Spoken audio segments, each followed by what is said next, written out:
بسم اللہ الرحمن الرحیم۔ مور کو جنت سے کیوں نکالا گیا؟ مور جتنا اب خوبصورت ہے اس سے کہیں زیادہ جنت میں خوبصورت تھا۔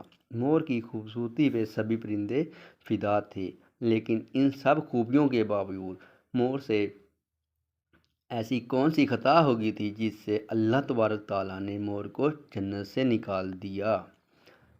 اللہ تبارک تعالیٰ نے جب حضرت آدم علیہ السلام اور اماں حوا کو پیدا فرمایا، اس کے بعد ان کو جنت میں بھیج دیا تھا۔ وہ دونوں جنت میں بہت ہی پرسکون رہتے تھے، بہت ہی لذیذ میوے اور پھل کھایا کرتے تھے۔ لیکن ایک اناج جس کو کھانے سے اللہ پاک نے انہیں منع فرمایا، اور وہ اناج گندم تھا۔ چونکہ شیطان حضرت آدم علیہ السلام کی وجہ سے ہی جنت سے نکالا جا چکا تھا، اسی وجہ سے شیطان کی حضرت آدم علیہ السلام سے دشمنی ہو گئی تھی۔ شیطان یہ چاہتا تھا کہ وہ کسی بھی طرح حضرت آدم علیہ السلام کو جنت سے نکال دے اور ساتھ ہی اماں حوا کو بھی جنت سے نکال دے۔ جب شیطان کو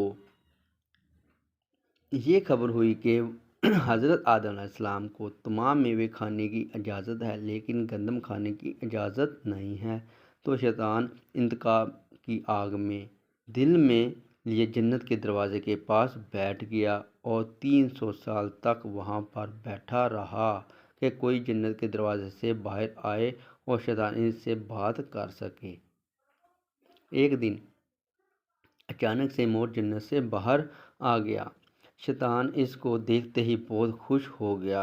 شیطان نے پوچھا، اے خوبصورت پرندے، تم کون ہو؟ مور بولا، میں مور ہوں، اب تم اپنا تعارف کراؤ۔ شیطان نے جواب دیا کہ میں عالم قریبا کا ایک فرشتہ ہوں، میں اللہ پاک کی عبادت سے ایک پل بھی غافل نہیں ہوں۔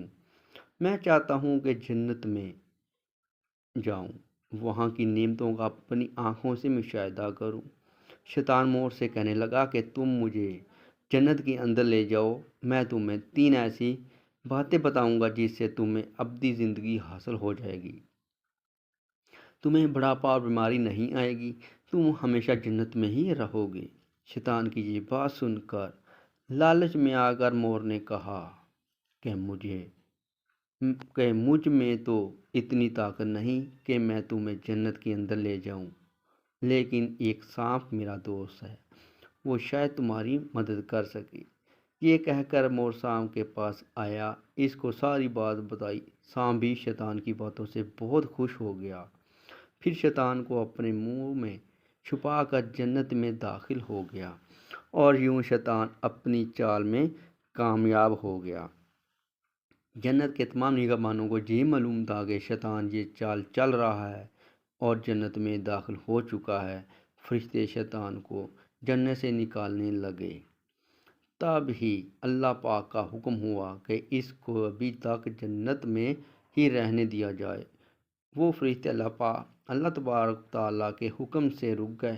شاید یہ حضرت آدم علیہ السلام کا امتحان تھا۔ شیطان حضرت آدم علیہ السلام کے پاس اور اماں حوا کے پاس جا کر اپنی محبت کا اظہار کرنے لگا۔ وہ دونوں ہی شیطان کو پہچان نہ سکے، کیونکہ ماضی کے مقابلے میں شیطان کی شکل تبدیل ہو چکی تھی۔ شیطان کہنے لگا کہ میں چاہتا ہوں کہ آپ دونوں ہمیشہ جنت میں اسی طرح زندگی گزاریں، ہمیشہ خوش رہیں۔ حضرت آدم علیہ السلام اس کی بات بہت غور سے سننے لگے۔ شیطان نے کہا، اگر آپ میری بات مان جائیں تو آپ کو جنت کی اور بھی تمام سہولتیں ملیں گی۔ حضرت آدم علیہ السلام شیطان کے بہکاوے میں آ کر کہنے لگے کہ یہ کس طرح ممکن ہے؟ شیطان کہنے لگا، ایک گندم کا دانہ آ کر آپ دونوں چکھ لیں تو آپ کو ابدی حیا حاصل ہو جائے گی اور آپ جنت میں ہی رہیں گے۔ یہ بات سن کر حضرت آدم علیہ السلام کے دل میں رجحان پیدا ہوا، لیکن ان کے دل میں اللہ تبارک تعالیٰ کی نافرمانی کا خوف غالب آ گیا۔ جب اماں حوا شیطان کی باتوں میں آ گئی، جس پر اماں حوا نے حضرت آدم علیہ السلام کو راضی کر لیا، پھر اس کے بعد ان دونوں نے اس گندم کے دانے کو چکھ لیا۔ جیسے ہی گندم کا دانہ ان کے اندر گیا تو دونوں کے سطر واضح ہو گئے، جس کے بعد دونوں اپنے اپنے سطر چھپانے لگے اور خوف خدا کا سے کانپنے لگے۔ اسی دوران اللہ تبارک تعالیٰ نے فرشتوں کو یہ حکم دیا کہ حضرت آدم علیہ السلام اور حمّہ حوا دونوں کو زمین پر اتار دو۔ حضرت آدم علیہ السلام کو سری لنکا کے قریب نیچے زمین پہ بھیج دیا، جبکہ حمّہ حوا کو جدہ کی سرزمین پر اتارا گیا۔ جن خوبصورت پیروں سے چل کر مور شیطان کو جنت کے اندر لے کر آیا تھا، وہی خوبصورت پاؤں اللہ تبارک تعالیٰ نے مور سے لے لیے۔ سانپ جو اپنے منہ میں شیطان کو چھپا کر لایا تھا، اس منہ کی خوبصورت خوشبو کو چھین کر اس میں زہر ڈال دیا، پھر مور کے ساتھ ساتھ سانپ کو بھی جنت سے نکال دیا گیا۔